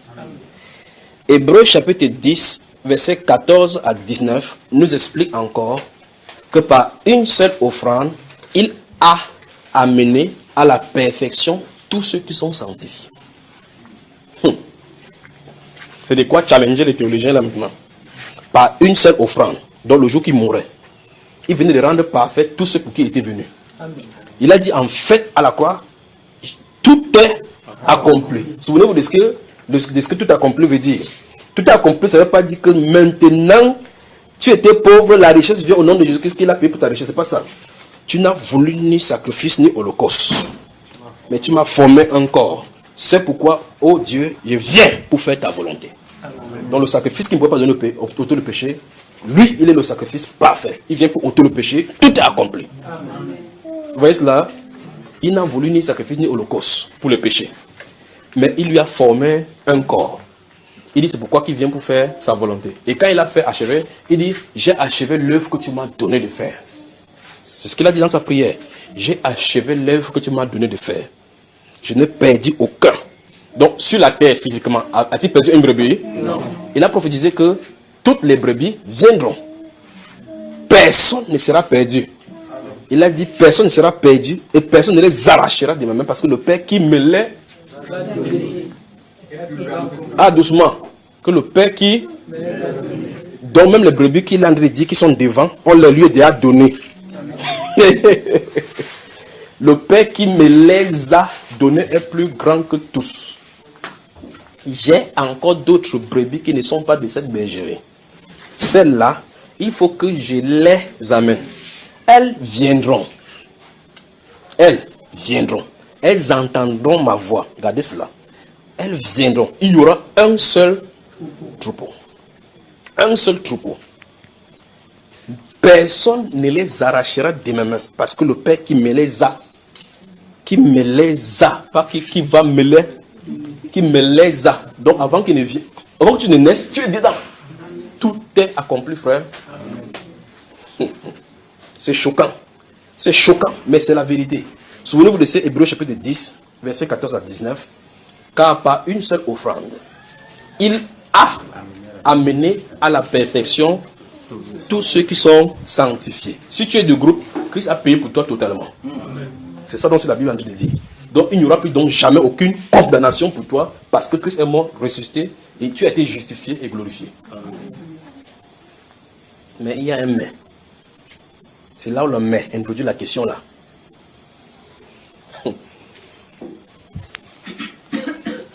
Vous pouvez permettre que je parle, frère. Éphésiens 2 donc nous dit que c'est par grâce que nous sommes sauvés. On est sauvés comment, frère? Par le moyen de la foi. Donc ça veut dire, si je suis sauvé, tu n'as rien fait pour mériter. C'est ça que ça veut dire par grâce. Donc Dieu t'a déclaré sauvé. Et quand il a déclaré sauvé, il t'a connu avant la fondation du monde. Le moyen par lequel il te fait entrer dedans, c'est par la Or, je vous ai dit, dans les notés Romains chapitre 10, je vous ai dit tout à l'heure, quand je donnais le verset, j'ai noté Romains chapitre 10, verset 14 à 17. Maintenant, remarquez très attentivement que je veux toute votre attention. Remarquez que dans Ephésiens chapitre 2, on dit c'est pas le moyen de la foi. D'accord? Il a dit quel style de foi avait-il? Je vais voir les visages vraiment sérieux. Ben, je vous aime de toute façon, même si vous me mélangez ici, ça ne fait absolument rien. Et regardez attentivement. Ephésiens 2 dit c'est pas le moyen de la foi. Donc, le moyen par lequel, si quelqu'un est dans le trou, vous pouvez envoyer une échelle. On dit donc le moyen par lequel vous êtes sorti, vous l'avez sorti du trou, vous avez envoyé une échelle. Ou bien si vous envoyez une corde, avec la corde tu sors. On dit le moyen par lequel tu as envoyé, c'est pas la corde. On dit donc le moyen par lequel vous entrez dans cette grâce-là, c'est pas la foi. Puis on dit, et cela ne vient pas. Donc la foi ne commence pas de ton côté, du côté de Dieu encore. Dieu doit te donner la foi. Amen. Vous voyez cela? Oh. La grâce vient de qui? La foi vient de qui? Le salut vient de qui? Le plan vient de qui? Vous voyez là où vous êtes, frère? Et il conclut là-bas que ce n'est point pas les œuvres pour que quelqu'un ne se glorifie. Que non, c'est parce que j'ai jeûné, j'ai prié, j'avais jeûné, prié pour que mon péché soit effacé. Vraiment, hein? Ça veut dire que tu mérites le salut. Vous voyez? Vous comprenez, frère? Amen. Alors maintenant, si des êtres humains sont devant le Seigneur, ils parlent, ils codent pour qu'ils n'entendent pas. Comment tu vas faire pour être sauvé s'ils ne parlent pas pour que tu comprennes pour être sauvé? Puisque la personne qui sauve, c'est lui. Dans ce livre de Michée au chapitre 4, verset 4 et suivant, il dit il arrivera dans la suite des temps que la maison de l'Éternel sera bâtie sur le sommet des montagnes. Et les nations y afflueront. Car de Sion sortira la loi. Il sera le juge et l'arbitre d'un grand nombre de peuples. De Sion sortira la loi. Il sera l'arbitre. Donc celui qui va venir dire, ceux-ci-là, ils sont de mon côté. Vous savez, l'arbitre d'un grand nombre de peuples, pas l'arbitre du monde entier. L'arbitre d'un grand nombre de peuples. Dans le livre Ésaïe chapitre 53, verset 10 à 12, il dit que par le travail de son âme, mon serviteur juste justifiera beaucoup d'hommes. Par le travail de son âme, mon serviteur juste justifiera beaucoup d'hommes. Vous voyez cela?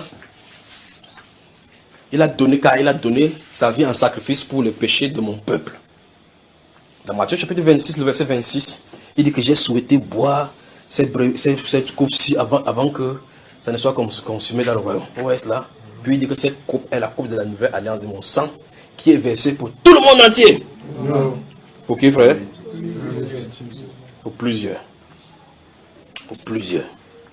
Ceux qu'il a connus d'avance, il les a aussi prédestinés à être semblables à l'image de son fils. Ceux qu'il a connus d'avance.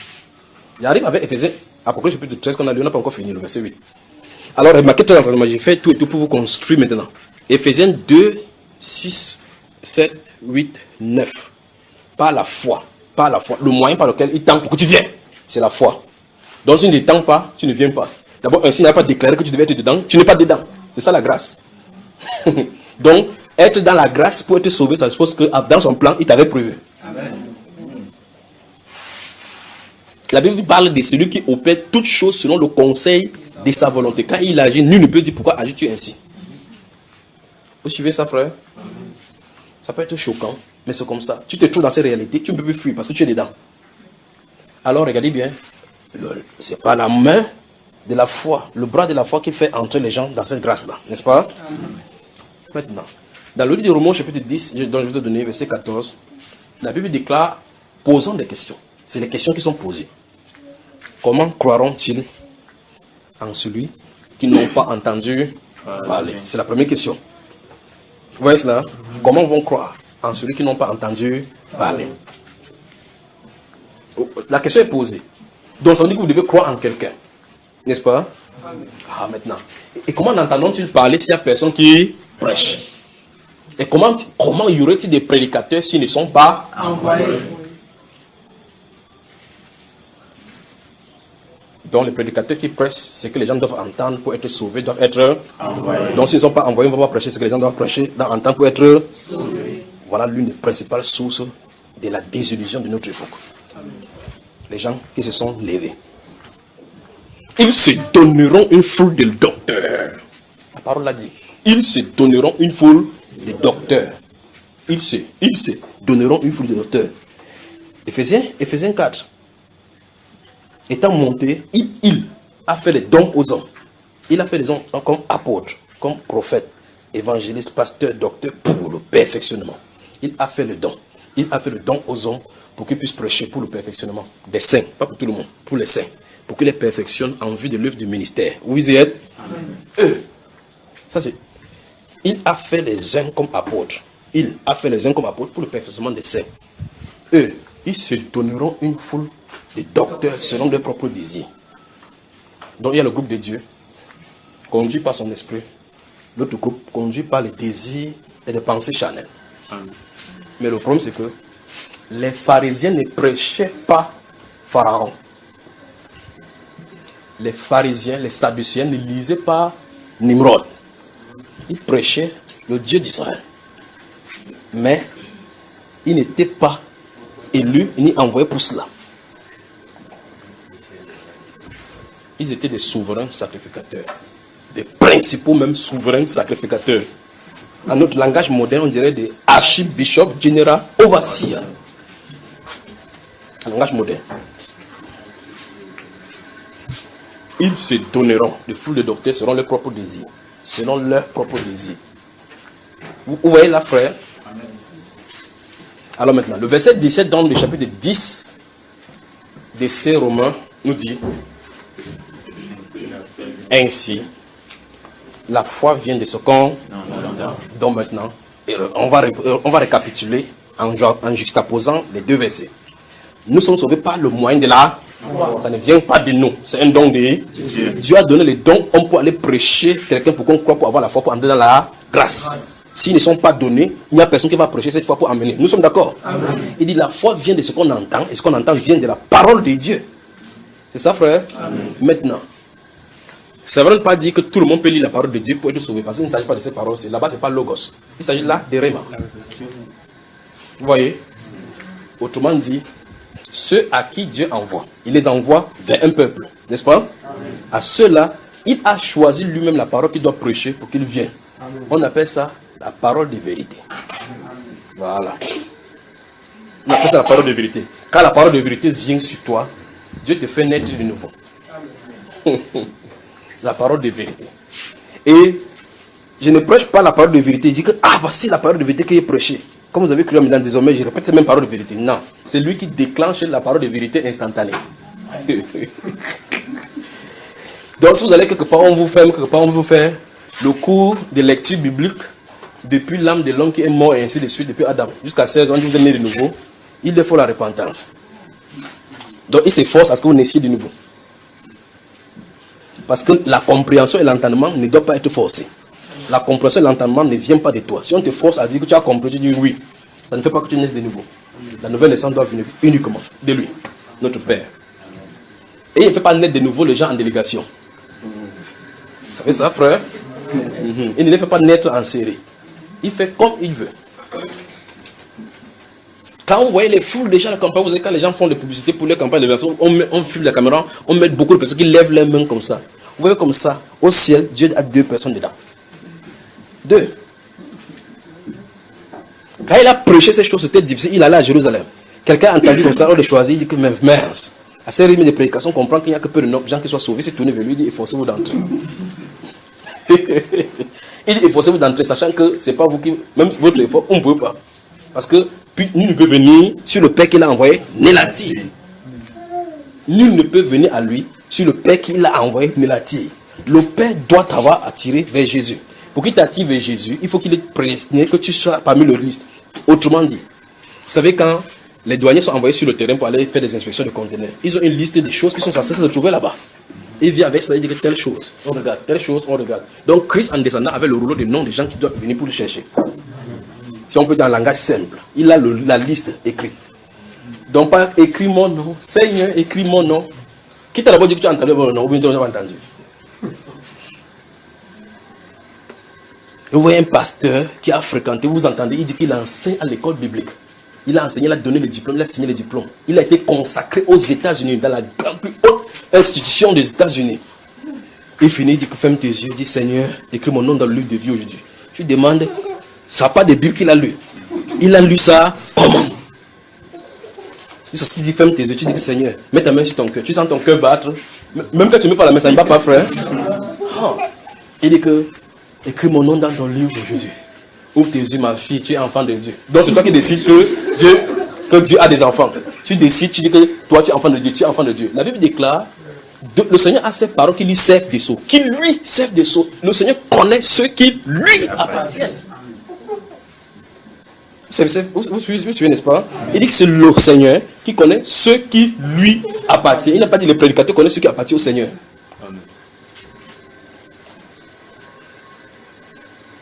Allez demander à l'apôtre Pierre. Il va dire combien de fois il a mangé avec Judas Iscariote. Allez demander maintenant son étonnement après la livraison. Il va dire, Judas qu'on mangeait ici, il dit oui. André, tu dis vrai que c'est lui, il dit oui. Il fallait que Jésus dise le jour là que c'est lui Judas. Vous devez voir comment on va devoir mélanger le tuer là. Les gens avec qui il marchait, il dorment, il dit frère.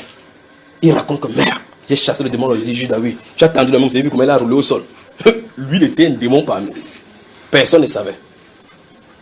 1 Jean chapitre 2 dit, ils sont sortis du milieu de nous. Cela a été afin qu'ils fussent manifestes, que tous n'étaient pas des nôtres. Car si ils eussent été, ils seraient restés.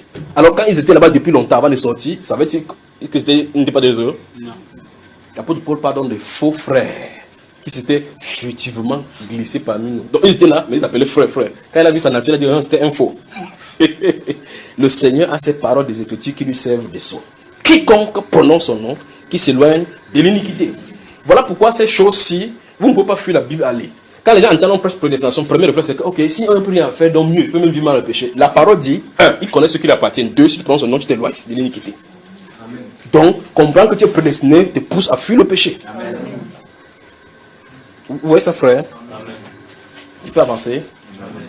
Alors, le chapitre 13, verset 8, donc dit, tous les habitants de la terre, nous sommes dans l'Apocalypse là, tous les habitants de la terre, ceux dont le nom n'a pas été écrit dans le livre de l'agneau avant la fondation du monde, adoreront la bête.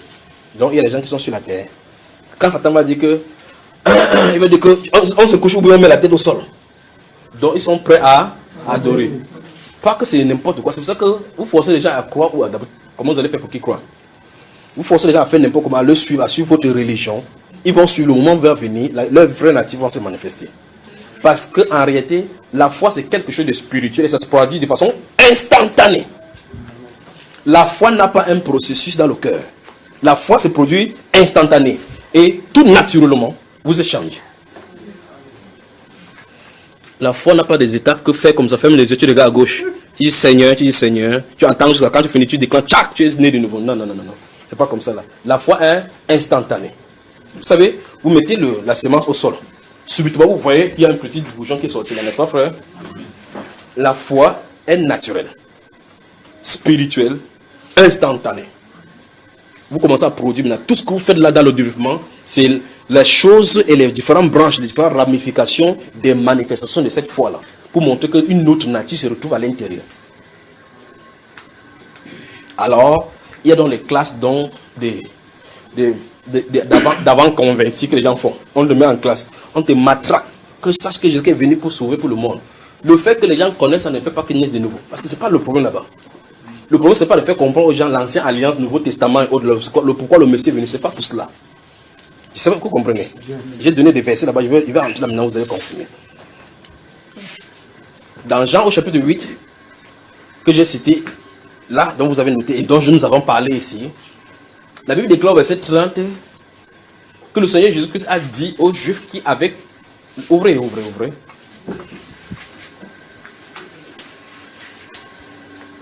Si je dis, vous me dites, si vous voulez que j'arrête, j'arrête.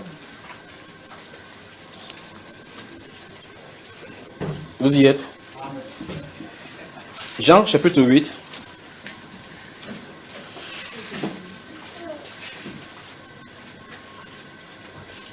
Le verset 30. Ligne le verset 30, mon cher. À haute voix. Verset 30. Comme il disait ces choses, plusieurs crurent en lui. Stoppons là-bas. Vous avez suivi? Quand il disait ces choses, plusieurs cru en lui. 31.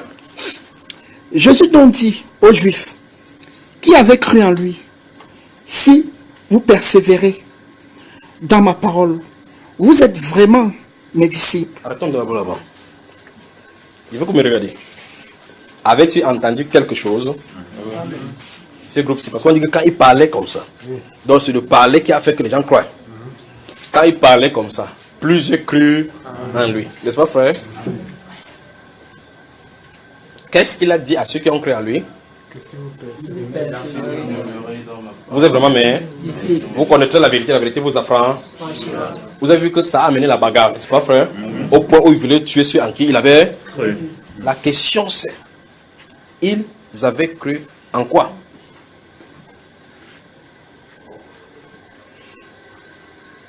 Parce que c'est de lui Jésus dont il est question. On dit ici clairement, pendant qu'il parlait ainsi, plusieurs crurent en lui. Pas en ce qu'il disait. Remarquez bien cela. Remarquez, il veut que vous remarquez qu'ils n'ont pas cru en ce que Jésus disait, à ce qu'il parlait. D'accord? Parce qu'il n'était pas un beau discoureur. Alors, ce que j'en ai dit, c'est ils ont cru au Seigneur. N'est-ce pas, frère? Amen. Pendant que Jésus parlait ainsi, plusieurs crurent en lui. Et il n'a plus adressé la parole à la foule. La question que je vous pose, c'est quand il est dans la foule, comment il sait que tel ont cru? Puisqu'il n'a pas dit que ceux qui croient, ici, levez la main pour qu'ils voient tous ceux qui ont cru. 1, 2, 3, 4. Matthieu, comme tu écrivais là-bas, écris leur nom sur la liste. Vous allez voir les bêtises que les gens ont aujourd'hui, n'est-ce pas? Les cartes de décision. Que voici ma décision pour suivre Jésus. Écoutez encore la parole de mon Père. Le Seigneur a ces deux paroles qui lui servent des sceaux. Le Seigneur connaît ceux qui lui appartiennent. Et quiconque prononce le nom du Seigneur, qu'il s'éloigne de l'iniquité. Donc, I have decided to follow Jesus.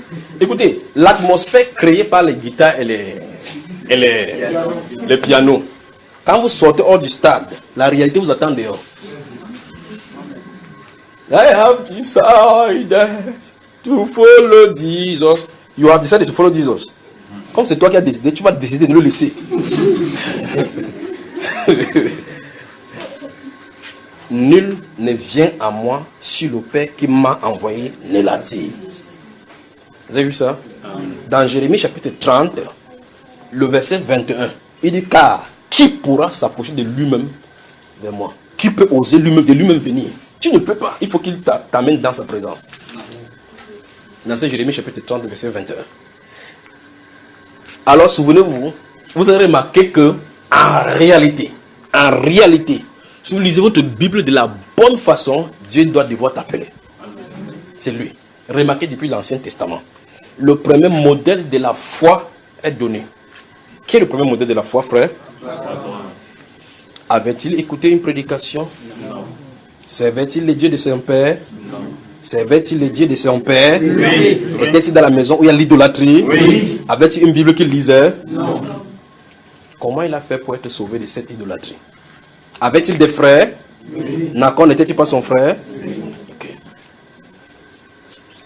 L'idolâtrie plaît-elle à Dieu? Non. Pourquoi il vient appeler celui-ci que quitte là-bas? Pourquoi, frère? Là, vous voyez là le plan parfait de l'appel de l'évangile. Une maison où le Père sert autre Dieu, il amène tout le monde à l'idolâtrie. Abraham, quitte la maison de ton Père. Ça veut dire que quitte cette divinité, ce n'est pas le vrai Dieu. Vous avez vu ça? Pourquoi n'a-t-il pas dit ça à Nacor? Nacor n'est pas un être humain. Frère. Dieu doit nous appeler. Amen. Dieu doit nous appeler. Il doit initier l'appel. Si ce n'est pas lui qui initie l'appel, tu dois te fatiguer parce qu'en réalité, tu viens avec le bras de la chair. Si c'est lui qui appelle, il a la capacité de te tenir. Amen. Vous voyez? Comme c'est lui qui a envoyé Moïse en Égypte pour faire sortir les Juifs de l'Égypte. Alors il peut tenir les Juifs, même s'il y a n'importe quoi en route. Vous voyez, pour les faire venir arriver à bon port. Alors l'apôtre Paul dit que celui qui a commencé cette bonne œuvre, celui qui a commencé cette bonne œuvre en vous, la rendra parfaite pour le jour de Christ. Vous avez vu ça? Donc il faut que lui, il commence. Donc, I have decided to follow Jesus. Then you will defend your proper soul. Donc l'atmosphère créée par le piano, où tu fais que tu sens que tu es sauvé, on ne sent pas qu'on est sauvé. C'est une nature. Vous comprenez ça, frère? Quelqu'un peut être ennemi dans son cœur, dans son âme, dans l'amertume, mais être candidat vraiment pour le ciel. Être enfant du Seigneur, même dans son amertume. Alors que quelqu'un qui est chargé d'un beau point, qui n'a pas quelque chose qui le trouble, est voué pour le chèque et pour le feu. Donc ce n'est pas les effets des chairs de poule. Chair de poule. Tu es devenu la poule, mon frère? Non, c'est pas comme ça. C'est une assurance. Je vous écris ces choses. Je vous ai donné ces 1 Jean chapitre 5, verset 11 suivant. Je vous écris ces choses. Oui, frère, non, par rapport à ton écrit là. Je vous écris ces choses afin que vous sachiez. Donc en lisant ça, que tu saches que tu as la vie. Vous croyez au Fils de Dieu. Celui qui a le Fils a la vie. Celui qui n'a pas le Fils n'a pas la vie. Fin de citation. Tu ne peux pas croire ça? Je ne sais pas comment on peut faire. Il dit c'est écrit pour qu'on sache ça. Moi je sais que j'ai la vie. Aujourd'hui là, depuis là j'ai prié, ça n'a pas donné. Je vais prendre la Bible, je baille. Ton salut n'est pas conditionné par le nombre de fois que tu lis la Bible. Parce qu'il a dit ce n'est point par les œuvres. Ton salut n'est pas conditionné par cela. D'accord? Tu es sauvé d'abord. Tu dois être sauvé. C'est pas vous dire est-ce que je suis même sauvé? Avant-hier, tu avais dit quoi? Vous savez Jésus, non? L'autre jour, tu avais dit que ya, n'est-ce pas, frère?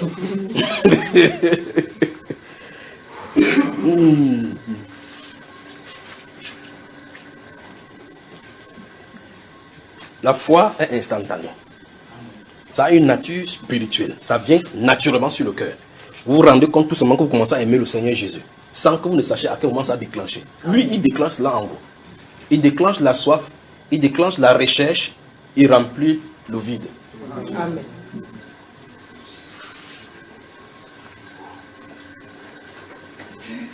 Alors dites-moi comment les êtres humains pouvaient se laisser brûler, taper dessus, pour quelqu'un qui ne nous a pas donné l'argent, qui venait plutôt pour faire que tu abandonnes ton commerce. Au moins, il devait dire que bon, débarras, il est mort, il est parti. Rentrons-nous dans notre poisson. Enfin, ils ont rentré là-bas, ça les a laissés. Non. Quand Christ t'emprisonne, quand il t'emprisonne, remarquez très attentivement que même le lieu de rendez-vous, il disait allons pêcher. Quand il vient là-bas en bord de l'eau, qui est assis là-bas en train de briser le poisson, frère? Il les attend là-bas, fuis. Fuis, tu vas n'importe où, tu vas le voir. Quand il a mis la main sur toi, parce qu'il a dit, ils étaient à toi, tu me les as donnés. Donc les décisions ont été prises là-bas dans le ciel sur les disciples, sans leur demander. Il s'est bas là-bas chaque soir pour prendre le poisson. Il dit, Jean, tu as pris un, il dit que vous savez. Il va dire que ça c'est quelle soirée? C'était la soirée pour lui dire que votre pêche était terminée. Afin que vous sachiez qui je suis, j'ai le flot de l'autre côté, il jette le pain. Il guette le soleil, il dit que le gars c'est blague, c'est la blague qui est. Quand il tire le poisson, il voit comme ça pour me dire, toi, éloigne-toi de moi, je suis un pécheur. Qu'est-ce que tu es venu chercher sur moi ici? Il dit, je suis venu te justement tes chers. Qu'est-ce que l'apôtre Pierre a écouté pour être sauvé? On lui a dit que, parce que l'Ancien Testament disait qu'il y a un sang qui devait être versé. Sache que ton esprit est mon couché comme ça, là, et tu es coupé de Dieu. Vous savez, l'évangile du salut, tu parles de l'évangile du salut. Éloigne-toi de moi, je suis un pécheur. Lève-toi, je te ferai pécher donc. Quand il a dit ça, son péché est expié. Amen. Plus personne ne condamnera l'apôtre Pierre. Mais pourtant, il n'a pas dit, il n'a pas l'endroit, l'apôtre Pierre dit que s'il te plaît, pardonne-moi. Pardonne-moi, le jour qu'il péchait là-bas, j'ai étudié le truc pour les moussons, pour faire comme ça. Il n'a pas dit cela. Remarquez, Jean chapitre 8, verset 1, regardez, cette femme-là qu'on a pris en faisant des lits d'adultère, où sont tes accusateurs? Donc tu n'es pas condamné? Non. Moi, je ne te condamne pas non plus. Va et ne pêche plus. Terminé. Vous voyez cela? Regardez dans le livre des Marc, on a trouvé quelque part 4 personnes, ils ont fait dans ces trous-là pour faire amener les amis. Ils disent, wow, mon fils, prends courage, ta foi t'a sauvé. Non. Lequel est plus difficile de dire, lève-toi, prends ton lit, ou bien que tes péchés sont pardonnés? Afin que vous sachiez que le Fils de l'homme a sur la terre le pouvoir de pardonner, lève-t-il, lui dit-il au prier, prends ton lit et marche. C'est pris, prend le lit, il part. Mais avant, son péché était pardonné. Celui-ci, ta foi t'a sauvé. Comment il fait pour être sauvé là? Il a fait une décision, frère? Non. Pour que tu sois guéri, donne ta vie à Jésus. J'ai fait comment? Ferme tes yeux, dis Seigneur, je te donne ma vie. Bonne soirée. Bonne soirée.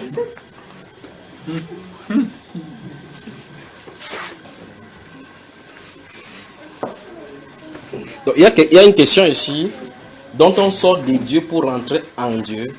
Jean 7, Jean 17, verset 6. Alors, ça c'est le Seigneur Jésus qui le déclare. Il dit qu'ils ont connu que je suis sorti de toi. Ça c'est notre grand morceau à coquer. Il est sorti de Dieu. Il se retourne à Dieu. C'est Jésus dont il est question, pas tout le monde. On va y revenir par rapport à sa divinité. On peut prier, frère. Souvenez-vous de prier pour l'Allemagne. Parce que dans ces métros, souvenez-vous, les métros là-bas, ce sont des endroits où les gens se prennent parce que c'est moins cher. Et c'est justement parce que c'est moins cher que c'est accessible. Et comme c'est accessible, beaucoup de personnes y entrent. Donc, si on voit les banderoles jaunes, les voitures de policiers partout, des cris, la sonnette en rouge. Prions, frère, prions. Père, nous te sommes reconnaissants pour tout ce que tu fais pour nous. Merci pour tes grâces, pour ta bonté. Merci pour ce soir. Merci pour ce que tu donnes à nos cœurs. Merci pour la nourriture de ce soir. Père, nous prions pour ces choses que tu montres dans le monde entier, Père, ces points stratégiques que l'ennemi est en train d'utiliser pour créer la tension. Et plus particulièrement, Père de gloire, s'il est possible que tu arrêtes ces choses, que c'est possible que tu arrêtes la Père de gloire, que tu annules ces choses sur toi-même, au nom de Jésus-Christ de Nazareth. Je prie pour ce peuple, la Père, pour tes enfants, ô Dieu, qui doivent se rendre dans ces endroits, où à cet instant, la Père, que tu les détournes de ces sentiers de malins. Préserve tes enfants, Père de gloire, préserve-les en France, préserve-les en Suède, au Portugal, dans tous ces endroits européens où Dieu de gloire, il y a les sports de l'ennemi.